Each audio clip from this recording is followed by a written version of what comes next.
Welcome to the Analytics Power Hour. Analytics topics covered conversationally and sometimes with explicit language. Hi, everyone, and welcome. This is episode number 234. That's 234. Isn't that symmetrical? No, it's not. Most of the time, Michael Helbling is the first voice you hear in one of our episodes, which means you have an expectation to hear an intro that is smooth, witty, and maybe even coherent. I'm here to tell you to lower your expectations for this one, because I'm Tim Wilson and very much not Michael, and it's just not realistic to hold me to that same standard. Expectations are a tricky topic, but it's the topic we're tackling today with my co-hosts. Mo Kiss, marketing data lead at Canva. Do you have high expectations for this show? I actually really do. I'm pretty pumped. Uh-oh. Well, ease back there, sister. Let's go easy on it. Lower those down. Well, it's great to have you. And we've also got Julie Hoyer. You're an analytics manager at Further who has been thrown deeply into setting expectations for analysts in a number of different situations. But also, you can now reflect on your expectations for what parenthood would be like when you actually compare it to reality.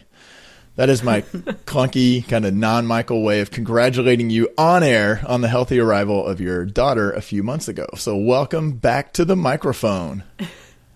Thanks. Yeah, excited to be back. Yeah, expectations of parenthood may need to be a whole other episode because I got lots to talk about on that topic now. Despite all the people who gave you advice? Yeah, amazing. All of that prep information, and then, like you said, you hit reality and it really hits you hard. So.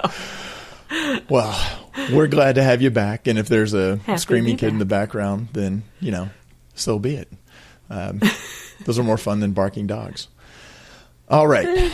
So you're like, I'll take Cholula barking in the background any day. Mm-hmm.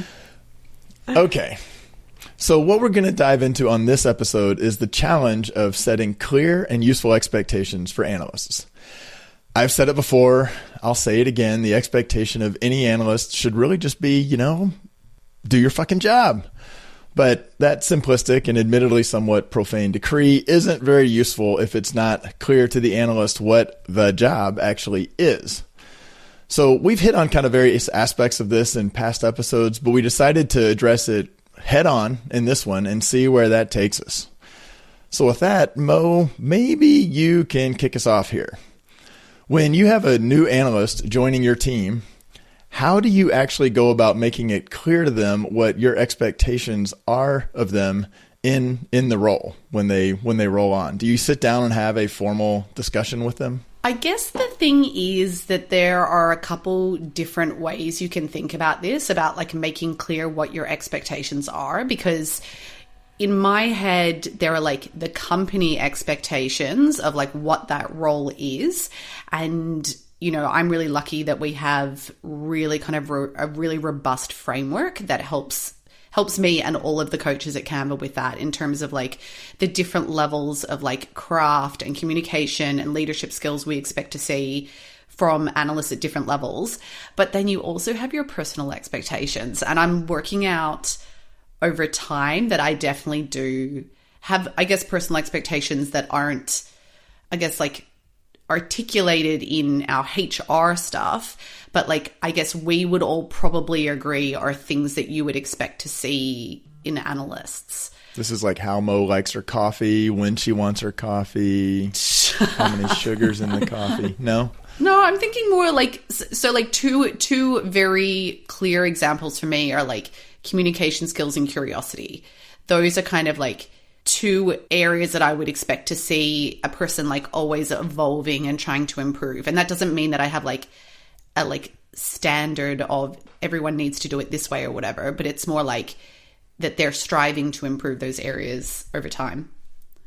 So let me ask on that, because I'm going to call it the classic HR grid, where you've got rows are kind of skills grouped together and you've got columns that are different levels. But like I was curious when you said, the like personal expectations for communication, are there not corporate expectations for communication? Like those, to me, those grids like sound good. Like they're but then they actually, they're like, I mean, maybe it's, you're saying it, they're a useful jumping off point, but they're just going to have certain cells in that grid that actually are kind of wah-wah or light. I don't know. Yeah, look, I do think that generally speaking, like I know in my case, ours was written specifically for data scientists, and my poor old manager wrote it all and he did a phenomenal job. And like, just to give you one example is like ask thoughtful questions to seek others' perspectives and tests own assumptions or adjust communication content and style to meet the needs of diverse stakeholders. Like, those totally marry up with my own expectations too. I'm just calling out that there are like the HR expectations, and then there are our own, I guess, personal expectations as well. And that sometimes those are like a Venn diagram that heavily overlap and sometimes less so. Oh, it's hard too, because I just have this feeling that there's no way you can ever list all your expectations. And so I get stuck in that like, oh, do I really have to list them all out? But then to be fair, you're coming in like I should, to your point, Mo, verbalize my expectations of you. But then you start doing that exercise like the grid and you just so quickly realize like, how am I ever going to actually list every single expectation? Are some kind of obvious, like a good communicator. You're working in a team. I expect you to be a good communicator. Do I have to list every, facet of that? I don't know. It feels like such a big gray, slippery slope sometimes. And it does also depend so much on level. Like, it was really interesting because like we have, like 4 different strict pillars, I guess, of skills. And then there's essentially those 4 fit into 12. And we were going through some like very senior promotion applications, and someone had written a really detailed example about communication. And someone kind of gave the feedback of like, I'm sorry, but like if you're at this level, I expect you to be a good communicator. Like, this should not be the like net change that gets you to the next level, because this should be the foundation. You're already a senior team member. You're going for a very senior role. Like, if you are not a good communicator, we have a much bigger problem. And I was like, yeah, actually, that's fair. Like, that's a fair feedback. Well, and it's like at every level, you'd probably list good communicator. It's like what at your lower level, it's like within 48 hours you have to respond. But at the highest level, within 6 hours, like obviously that's not real, but it just makes me laugh. Like, how would you even list that at different levels? To your point, Mo, it's like that's kind of a given.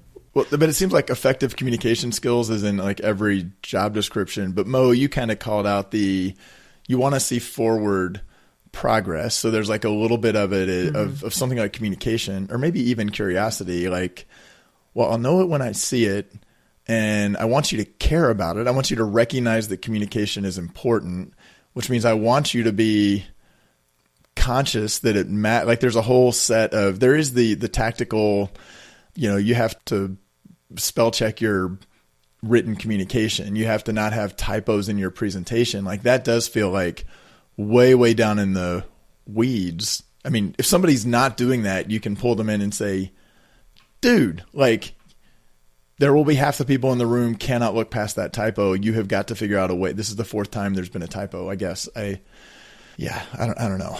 See, but that's the thing is, you and I, like, to me, that's less important. And I'm not saying that like I'd be totally cool if someone regularly had typos.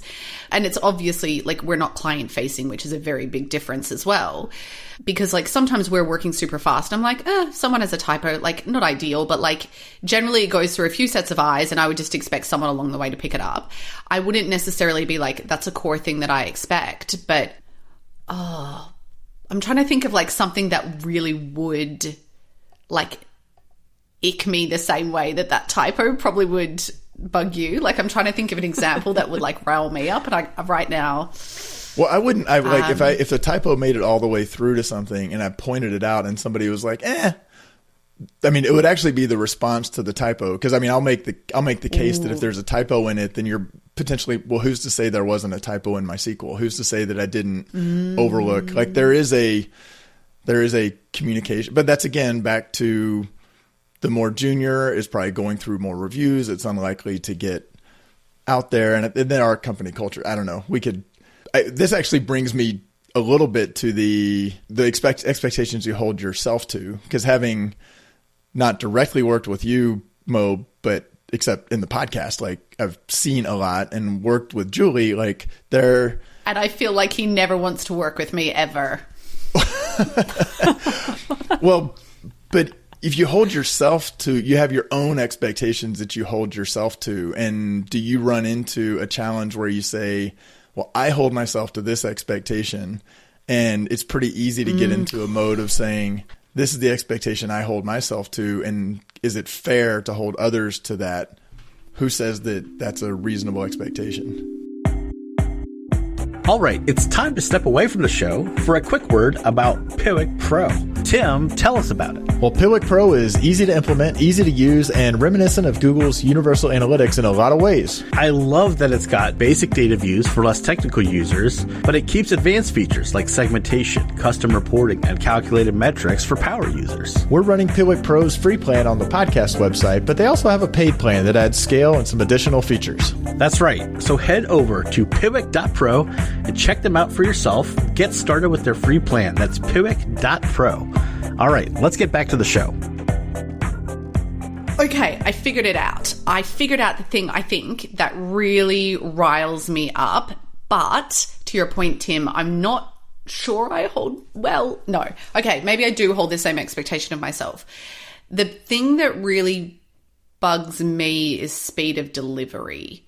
So we work in like a really fast-paced company, and I don't handle it particularly well when I make it clear something does have like a very specific deadline or time frame, and then crickets.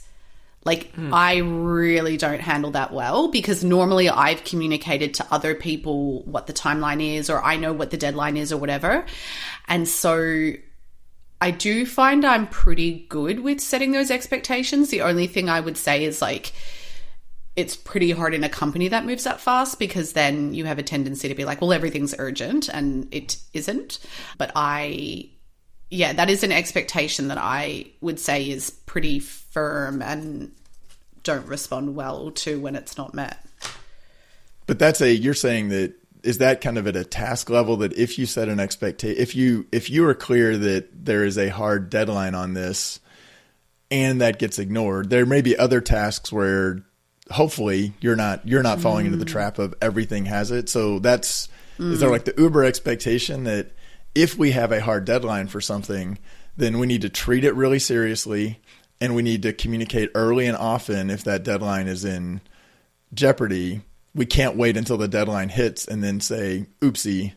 Like, is that... Oh, Timo, you've just done my job for me, because now I love how you've like taken a task level thing and been like, here's how we elevate it to like an expectation we set as a team.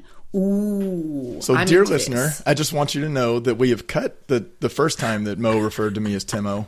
We're going to leave this one in. So, I said it again. See how many times. Yeah. Sorry, did I say it again? So, Josh already has enough of an editing nightmare. Anyone who's listening saying, what? So, for everyone who's on Mo's team who listens to this, yes, she has had that brain fart a couple of times, which is making this very entertaining. But we're going to keep going. I have no memory of saying that. We're good. Well, so Julie, like, what do you have, like, some expectations that because I think this is kind of an interesting way to explore it, is even trying to figure out, here's an expectation I have. Mo will recover at some point. This is fantastic. Real tears. Do you have, like, expectations that are kind of like that this is something that really matters, and maybe it doesn't fit in the corporate grid, or maybe it does? Yeah. So I really have been struggling with this lately, because like I kind of mentioned at the beginning, it's like, what is too robust here? You can't list everything, and that kind of comes from the place of now being the junior analyst or the newer analyst that has like been at the company longer, right? And now I'm seeing the newer analysts, and I'm the one ramping them up and working with them. I have started to realize there are some like unspoken things that I just maybe held myself to, like my expectations for myself. And then I realize they've never been verbalized. And so then I go through the internal struggle of, is it fair to hold somebody else to that expectation because it wasn't verbalized, but I held myself to that kind of level of expectations. So that's been tricky. Got an example? So part of it, kind of like the differentiation you just made, Tim, between a task and like the expectations around the task. So to me, if I have been given a due date of a task that I am owning, then like my expectation of myself and what I would expect of others that have taken responsibility of a task is to give me updates and communications along the way that you're going to meet your deadline, right? Like you are handling and managing everything to meet the deadline you've been given. But what I've actually run into is sometimes that doesn't happen. Like other people don't necessarily have that set expectation for themselves innately. Sorry, of meeting the deadline, Yeah. or of the updates to the deadline? Updates to the deadline. Like it will be crickets. Like to me, I would never do that if I'm working on a team, I guess. Like I just was maybe over communicative about it. So I did realize like I had to be very specific and say like, I expect a cadence of communication, and, you know, as soon as you know you're not going to hit something, like let me know. Or if a question is asked of you on Slack, like the expectation is within the day, like you would at least give an update. Even if no update's the update, it would be verbalized. So those are some like small ones. That actually triggers another one, because I think of there are times, and this of having had the benefit of, you know, having worked with you, Julie, not as your manager, but in the same organization, there's a point where sometimes it is easy to like realize there's an expectation. It's a lot easier to point to someone else. I mean, it can still be delicate, but saying, you know, when we were working on this thing and Julie hit a snag and didn't expect it, and it was going south, but she was giving regular updates. And can we talk about how that worked really well? And then for the team, like it's a lot easier than saying, well, if it was me, I would have given really good updates. Like it's a lot harder to say, this is how I respond, you know, behave like me. It's a lot easier to point to someone else and say, oh, that may not be an explicitly articulated expectation, but maybe it should be. And by the way, that person has it innately. And can we point to that and say, that's kind of that's sort of the bar of work we have without needing to have it fully documented? Depends. It depends though, because I think that works as part of a team, but I think if you're leading the team, that's different. Because like, I wouldn't say, for example, say to someone, oh, hey, this is how Julie did it. This should be the bar. I would be like, hey, this is how you did it, or this is how like it could be improved, or like, this is my expectation. And I would be like, I would expect updates, blah, blah, blah, blah, blah, blah, blah. I personally wouldn't talk about like another team member's like behavior and I guess be like, that's what we want to emulate. Yeah. And that's personally just me, because like I try and avoid making comparisons. Like I would definitely shout out like, hey, Julie did an awesome job at such and such, but I wouldn't use it as a like, I don't know, but that I don't know if that's right. Maybe that's a technique for actually setting kind of implicitly, that's a piece of it. Because isn't part of how we try to articulate expectations is look at things that are working and trying to isolate like that. Sure. That seems not good and that seems good. I think you're right. Like, because you run the risk of being like, well, now everybody hates Julie because now Julie raised the damn bar for her. She's working too hard. The union shop's going to come over and be like, easy there. Cut it out. I think my thing with expectations is just like, and I'm learning this the further I get into my career, is just being fairly direct and documenting them. Mm-hmm. Like that is something that I'm I use the word ruthless, but that's probably not the right word, because it is generally quite thought out and hopefully empathetic. But I am very direct in like, here is what I expect. I expect to see X, Y, and Z on these dates, or like at these milestones. You know, like, is there anything you think that would prevent you from getting there? Is there any help you need? That sort of stuff. Because I just find if you don't articulate them directly, then I don't know. I just find you set yourself up for failure. And more importantly, you set the other person up for failure because they don't know what the bar is.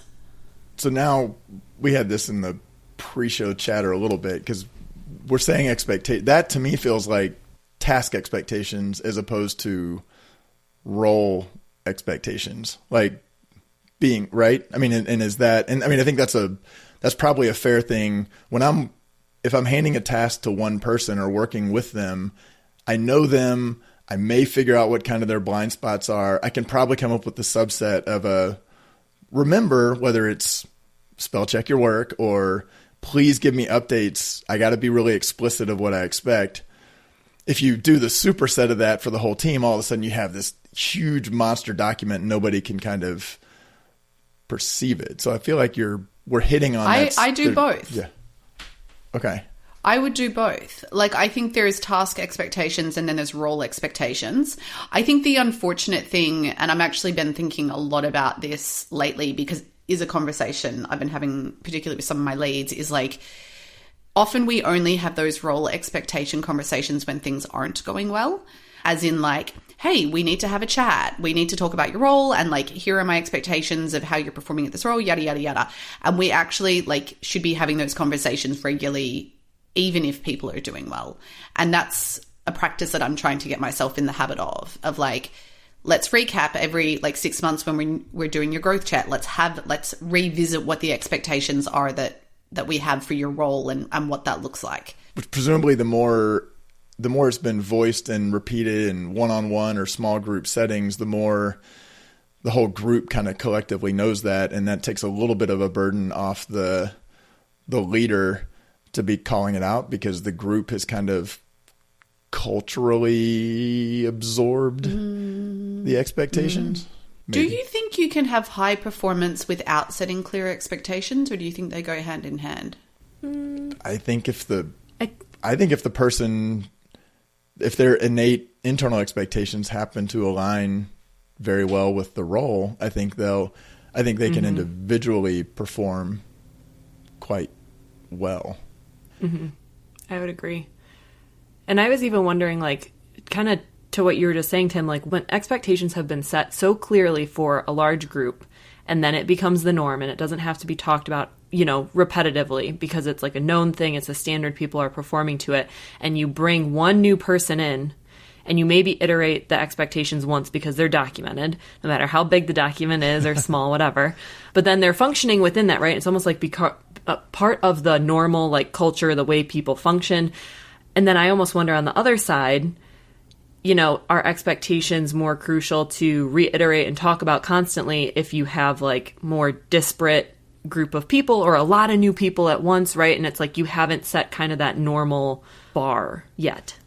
So Julie, have you ever had a case where you had to articulate for a large group or a small group of people rolling on to a entirely new account where there were, in a consulting or agency scenario, the client has also learned they have their expectations and hopefully the delivery team, although I would think this happens internally as well. Like if you've got an analyst supporting group X and that analyst leaves and somebody else rolls in, group X, their expectation is they're getting a replacement, right? So how do you do that when you're like, I can't drastically change expectations or have somebody kind of wing it? So yeah, everything I said and everything you're asking kind of came from a place of personal experience. Because what's interesting is when I started, I really do feel like I came in, the company was smaller. I was working with a lot of the same people across different client projects. And so it was kind of like, this was the normal way everybody functioned. They were a little more like homogenous in their approach and expectations seemed kind of like natural and clear. And I picked up on them because I was kind of like just being brought up as an analyst in these scenarios and everybody else was already like meeting those, right? Like they had that bar set, that normal. So it didn't have to be as articulated. Specifically on one of our large clients, like we had all kind of come up as this group, a very consistent group of figuring out what the client needed, the best processes, the way we needed to function to meet the client expectations and make it be successful. And it's like we had that running and it was going. Now, both on the client project and I've even seen it in the company, it gets very different when you start to get a lot of new team members in quickly. because instead of, like we were saying, one person kind of coming into the norm and picking it up, you now have multiple people that were doing things differently and have their own experiences, which is great. And it starts to muddy the waters. And that's where I've hit the point where it's like, oh, we've never actually verbalized this. This is how it was functioning and working. I guess I have all of these expectations in my head, but we've never verbalized them as a group for these new people. And that's why now we're kind of hitting these roadblocks or these points of like, oh, why did something fall through the cracks that we expected not to? It's because we never set the expectations. So definitely have had to go through some of those like growing pains and exercises where you actually sit back and list them. I've got to ask though, is it because you didn't set the expectations, or is it because, like, I'm just like, this is me being curious, or is it to do with like the people not being the right fit for the team, or like not in the right role? Like, was it actually the like, I feel like I would do the same thing and be like, well, what could I have done to make this not slip through the cracks? And this is one clear thing, but like, right. I guess I'm just trying to get to like, is it always about expectations, or is it sometimes like not right person, not right role, or right person, not right team?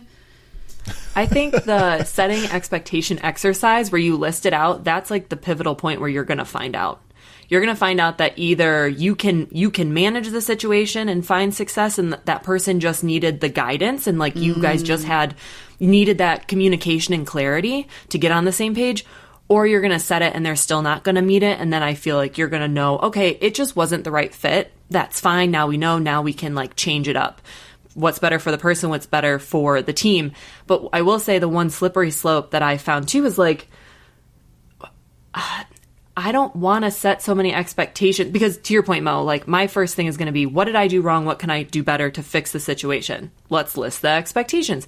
But at what point is listing the expectations over and over again, or for every situation, every new thing that comes up, at what point are you mentally managing like their entire job, and they're just saying, I just have to meet the letter of the law that's written in black and white, the bare minimum, and I'm successful. And if it's not there, you know, then I wasn't expected to do it. And you're kind of like, oh, that's just so draining. Yeah. And you're also, in some ways that can kind of blow back on you. If you're, because now you've set the expectation, there's kind of a meta piece here. You're now setting the expectation that your role is to explicitly and in minutia give them the expectation, right? I mean, I guess even Mo, back to your example, if you get the person who you're like, well, I know for them to be successful, when I give them a task, I have to be super clear about the deadlines. I have to be clear when I expect them to communicate with me. I have to be clear that they need to double check their queries with 2 people, you know. And now their expectation is that when you give them a task, you're going to project manage them.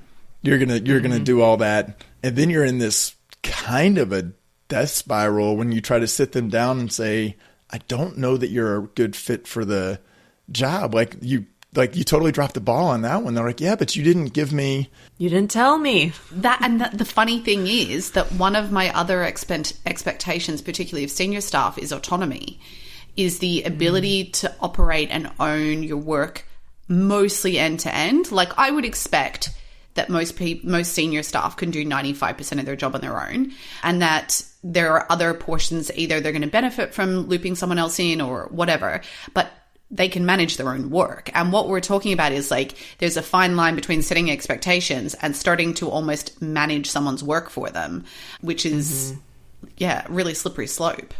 But it's also the progression. Like you need to do that with you expect a limited autonomy at one level. Yes. But that there's part of me there too, where you hope that is an innate characteristic, that they're striving to get more autonomy by showing good judgment, by not needing as much guidance, you know, or coming to you and you say, hey, I'm going to have you work on this task. And they'll say, okay, so my plan is to give you updates every 3 days, or you know, like that is a way you'd want somebody to bristle at being micromanaged and then to solve it. I mean, that's like one way out of the cycle. But do you know what's so funny is like, I'm not a person that's super great at formalized updates. Like I would say like pretty good at like quick syncs of like, hey, this is where this is at, but I'm not good at like, I don't know, I'm going to update you every 3 days in this ticket and blah, blah, blah, blah, blah. I tend to like rebel against too much structure. Tim's probably going to smirk because that's, But no, definitely my ways of working. Well, no, but I mean, that's actually that's a good point of you kind of want the time. If you're having to tell them I need an update every 3 days, then that's, unless you are a manager who says I want to sit down on Fridays and go through whatever the lists are, but for some reason, but that tends to generate kind of messy churns. That's a good call out. This is just making me think, like, because I'm always trying to figure out, like, at what level or what type of expectations are good to set to not get down the slippery slope of minutia management. So would you guys think if the expectation was a little more like broad, because you say, for example, I expect you to have good judgment about the quality of your work, something like that, right? And then it's almost like on them, my expectation of you is to actually give me the action plan of how you best work to meet that broader expectation. So if for you that's, I'm going to tell you every 3 days, I'm going to put on my calendar, I'm going to send you an update where it's at, like, would you put that on the onus of that? Like, how are you going to meet this expectation on the individual, and you set a broader expectation? Like, does that get us closer to a happy medium? I think, and the challenge is if they're missing an expectation that's broad like that, and HR comes in and you've got to do a performance improvement plan, and then your expectation is to show good judgment, and what's their plan to show good judgment? I mean, but you could have examples where they didn't, probably pretty easily. Okay, so wait, let's try a little bit more of a easier to measure example. I'm going to pluck some random numbers out of the air, so please don't judge me. But like, what if, going back to my whole point about like operating autonomously, if we kind of said like, okay, a senior analyst is going to do 95% of their tasks autonomously. That's the expectation we set. A mid analyst is going to do 75% of their tasks autonomously, and a junior analyst, 60% of their tasks, right? And then we kind of go, okay, so that's like our expectation that we've set. And so then it then gets to like, okay, well, what if you can't do it autonomously? Well, you basically will work through the problem for a few hours, and if you get stuck, then you ask for help. And as I'm saying this, I'm like, this could be task specific, but it could actually also be role specific of like, these are the behaviors that we want to see across the team of like, I'm going to work on this problem for a few hours. If I get stuck, I will then document, I have tried this, I have tried that, I have tried that, I'm still stuck, can someone please help? And like, do you see what I mean about like, I feel like that's easier to measure than like sound judgment. I liked where it was heading, but then I'm like, how do you measure autonomy? Like, how do you say 60%? Well, you autonomy? Should be able to go through their tickets and be like, did they do this on their own or did they need help? 60% of the tasks they should be able to do without additional direction, not the scope of the. Yeah, I mean, I think that's but I even think without measuring, and if you say generally, my expectation is that 60% of the tasks, if you're kind of managing it through a ticketing system, you won't really need anything. That doesn't mean you should try to do stuff that you are not comfortable with, because say that you're only 30%, that may mean that we are assigning you too much and we need to figure out what the blocker is. Yes. That's because it's like, we want you to try to be autonomous. Like, the expectation is that you're moving towards full 90% autonomy. And if whatever's blocking you that, we kind of have an expectation that you help figure out what that is. You're like, I never can remember, I can't do an unnest to save my life in SQL. And like a third of my tasks have that. And I always have to ask someone, okay, or I work with this stakeholder and they never tell me what they mean by revenue or something. But I guess I think that example is much easier. I guess what I was trying to verbalize, which I didn't do a very good job of, was the fact that like the expectation being set, Mo, your example of the autonomy, I still think it's the onus on the person to kind of decide how do I reach that expectation? Like, I think we get down the slippery slope if, Mo, you're then having to say, and to reach 60% autonomous, every time after you work on something for 5 hours, you have to reach out to 2 other peers. And every time you finish this, you have to, you know what I'm saying? Like, then you get into, I feel like, the micromanagement side of setting expectations. So your example is much better, but that's what I was trying to say is like, where do you do the fine line of like, this is how I verbalize an expectation? And gosh, this is meta, Tim. My expectation is that you set the action plan to meet it, you know? Okay. One thing that I really struggle with is like growth and development plans. So the reason I bring this up is because at almost every company I've ever worked, the expectation is very clearly set that it is employee driven, not manager driven, and that people will do something about it. As in, you will prepare some stuff and go to your manager and be like, I would like to talk about my growth and development. I have some thoughts. That almost never happens. The expectation is almost always that the manager does all of the like planning and work and sets up a time. And like, I wonder why that is, because I feel like at every company, and maybe, I mean, I haven't worked at that many companies, but like, is that something you got, like, so what do you do then when there is a clear expectation set, but it's not actually the practice of everyone? I mean, I've had those discussions with some, I mean, I think the hesitancy is that it's like actually taking that ownership on is kind of scary. Like there is, and I think there are a lot of people who were kind of and some of it may be broken educational systems of, if you've been moving through life where somebody says do, you know, X, Y, and Z. I had an analyst years ago that we had these circular discussions, and I inherited her from like 3 consecutive managers who all were like, she's terrible, but they all were so non-confrontational that they weren't ever addressing that with her. So they never had a conversation about these are our expectations. And then she rolled to me, and my manager, who was phenomenal, was like, just so you know, like, I don't want to poison the well, but she's going to be a challenge. And her expectation of me was that I deal with it. Now, that was interesting having that discussion through trying to build some trust and rapport, but saying, okay, I'm going to give you a challenge to say, what is it you want to do? Like, and then we can figure out what the expectations are. I mean, this was kind of, I guess, more of kind of a management growth, because hers was totally like, give me the checklist of what I need to do to get a promotion to the next level.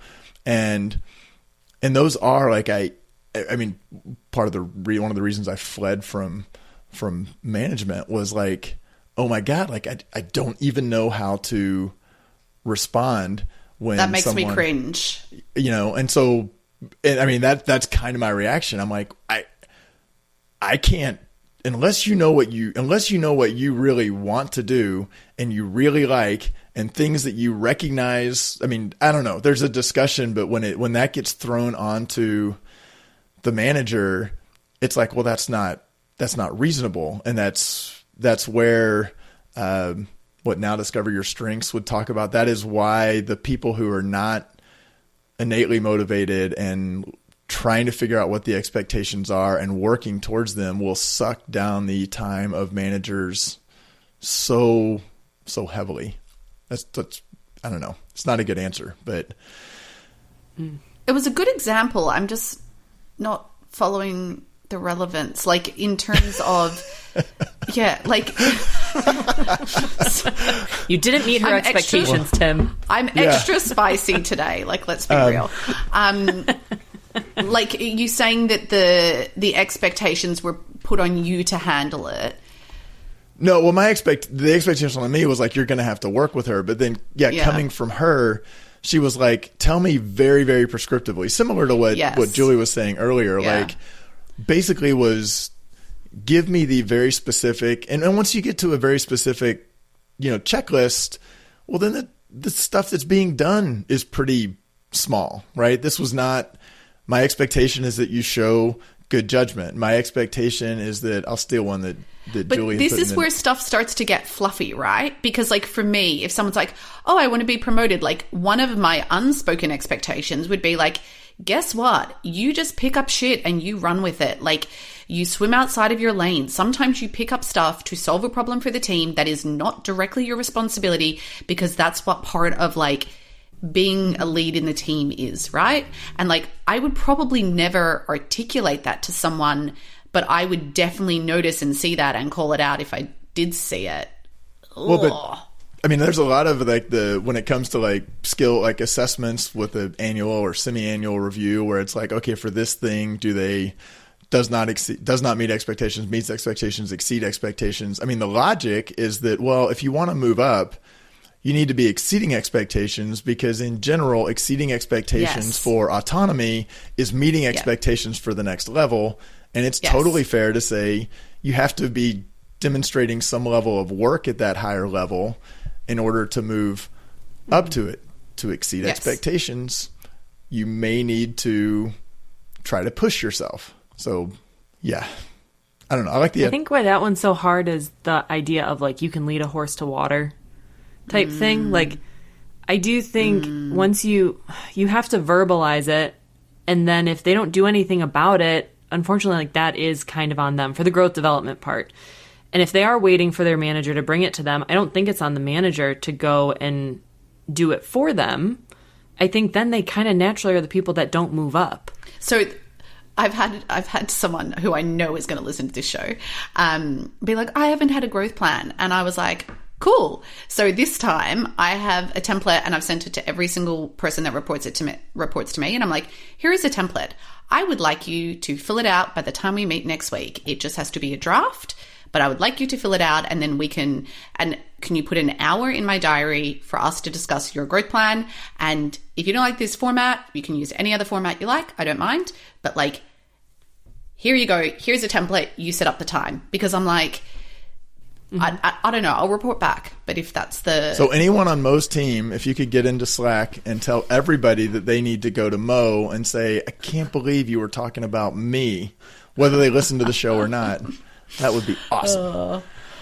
But yeah, that's what I'm trying this time, to try and get that balance right of the manager doing the work versus the like person taking some initiative. Because I do expect initiative, especially when it comes to growth plans. Like I don't expect my coach to write mine for me. I feel like I have to do all the soul searching and thinking about where I want to go and what I want to do. But like if there are tools or tips or techniques that they can give me to help do that, then that's great. Right. I think it's a nice way to meet them halfway. So I'm excited to hear how it goes. You'll have to let us know.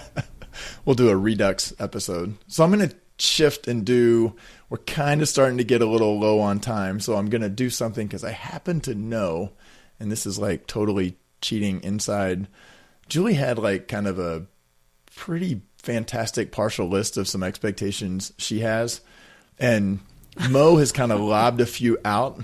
So I'm not going to put Mo on the spot, except I'm pretty sure she's going to respond and it's going to spawn some other thoughts. But like Julie, when it comes to some of those like squishy, or maybe they're not in the HR grid or they're not the corporate, but the ones like you hit on a few of them. We talked a lot about kind of managing your timeline, actively updating the team. But what are some of the other kind of hot button ones where you're like this? Because I think, I read some of those and I was like, holy crap, that would be a great thing to tell an analyst on day one and then remind them of every 3 months. This is my like bear it all, no filter, straight shooting list. Okay, so we're an explicit podcast. Maybe necessarily. Yeah, and one more requirement: you need to drop profanity in every one of the X. You can just put a goddammit at the end of every one.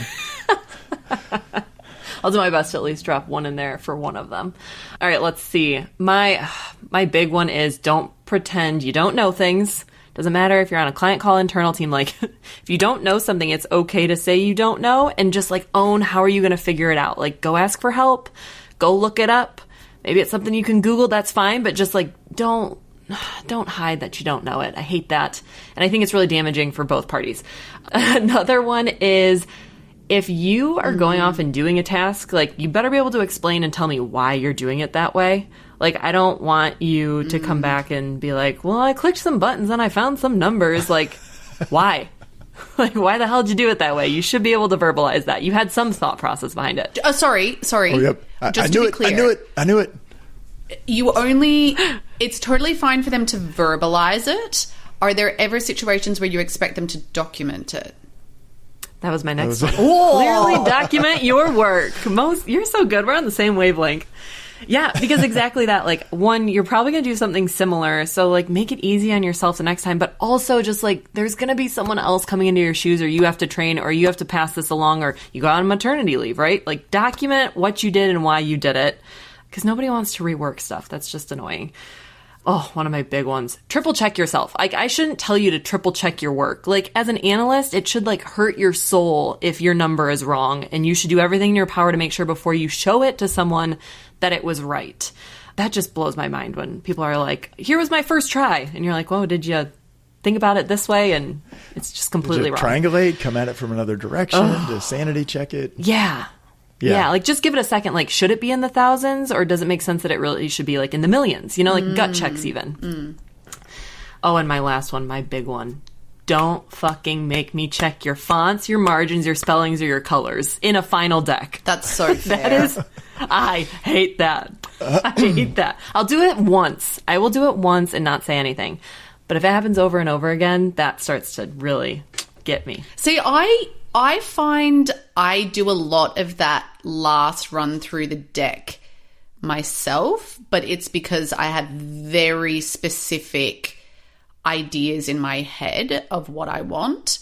And often, but I will coach someone through the first few decks and be like, this is what I expect to see. And then I only should have to expect to do a couple tweaks here and there.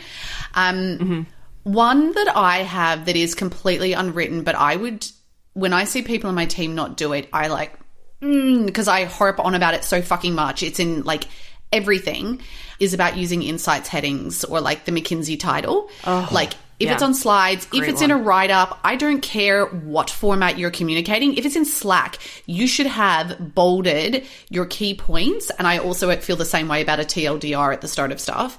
And it's like, that is definitely, for me, something that I expect to see in almost everything, because I like, when I open a graph and it's got month-on-month revenue in, like, a presentation, I lose my shit. I'm just like, why is this here? Like, well, and that's, like, the opportunity. Like, and if somebody says, well, I don't know, I'm like, well, then it's not ready. Like, that's the one where you're like, I have this expectation, because you're not done if you haven't figured out. And it may be that it's kind of weak sauce. You may have something you're like, this is kind of the strongest thing I can say, but it is what they asked for.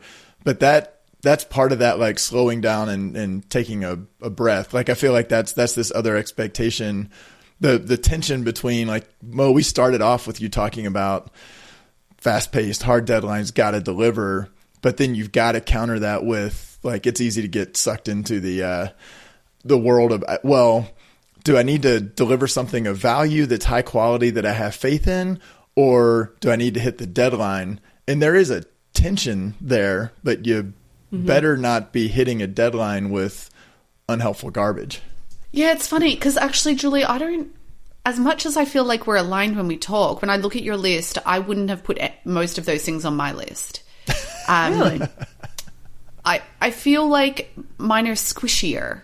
Like, yours are quite, like, I would say, like, analyst-y, whereas mine are a lot more about, like, the stakeholder and the output of the work, whereas yours is maybe more about, like, the analyst workflow. So, like, one of the things that I feel like I'm always talking about is, like, and again, I'm inside a company, I'm not consulting, but it's like the fact that we're on the same team. Like, I think sometimes there's a perception when you are working in a data team at a company that, like, it's you against the product team or the marketing team or whatever. And it's like, no, we're actually on the same team as them. And our goal is to help them make better decisions. So, like, what are the ways of working that will help us get there? And I do find that the, like, us versus them mentality doesn't float very well with me. So, like, setting that expectation of like, we're in this together. And this is sometimes where the company's behavior versus like a personal even in a consulting role, like I'm like, this is easy and obvious. Like nobody wants you to fail as a consultant. And you really are, at the end of the day, you want the client to be successful. So if you recognize, which goes, I think even to Julie, I think a lot of stuff on Julie's list, like don't pretend you know things that you don't know. Like nobody benefits. We're on the same team. If you don't understand, they're going to want you to understand. Yes.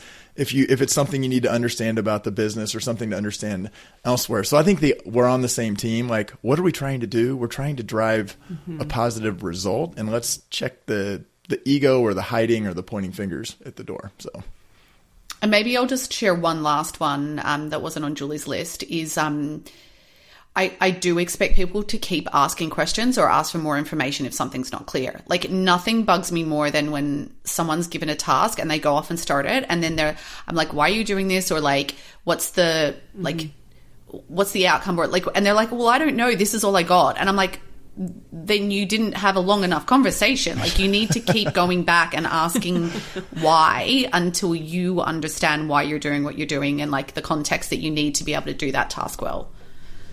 Absolutely. I love it.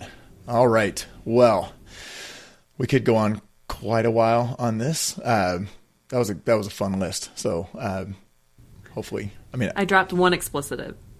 Expletive. There you go. But we do need to move to a wrap. And, before we wrap, we always go around the horn and kind of get something, a last call, if you will, for everyone to share something that they thought was interesting, funny, useful, noteworthy. So I am going to flip my virtual coin and start with Mo. Do you have a last call? Look, everyone knows that all I do is read HBR, so I'm going to stop apologizing for it. But this one was really perfect because it was an article talking about how you build a culture of curiosity, and there are like 4 key behaviors for that. And funnily enough, Julie, the first one is saying, I don't know, when you're not sure of the answer. The second, this is actually one that I do, which I love because it's really good at getting introverts to talk, is you just say, can you tell me more about X?